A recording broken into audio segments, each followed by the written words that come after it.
நாடு முழுவதும் 4 அடுக்கு வரி விதிப்பு முறையை அமல்படுத்த நிதியமைச்சர் அருண் ஜெட்லி தலைமையில் நடந்த ஜிஎஸ்டி கவுன்சில் கூட்டத்தில் முடிவெடுக்கப்பட்டுள்ளது. ஜிஎஸ்டி கவுன்சில் கூட்டம் மத்திய நிதியமைச்சர் அருண் ஜெட்லி தலைமையில் நடைபெற்றது. இந்த கூட்டத்தில் ஜிஎஸ்டி வரி 5, 12, 18, 28% என 4 அடுக்கு வரி விகிதமாக நிர்ணயம் செய்ய ஒப்புதல் அளிக்கப்பட்டது. அதிகபட்சமான 28% வரி ஆடம்பர பொருட்கள் மீது விதிக்கப்படுகிறது.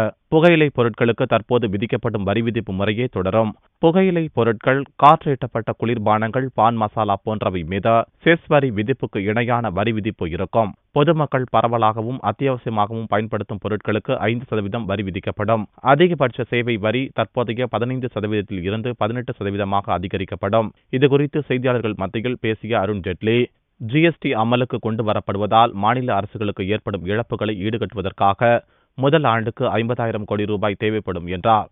மேலும் ஜிஎஸ்டி வரி விதிப்பு சராசரியாக 18% இருக்கும் என்றும், எதிர்க்கட்சிகளின் கோரிக்கையை விட இது குறைவானது என்றும் அவர் தெரிவித்தார்.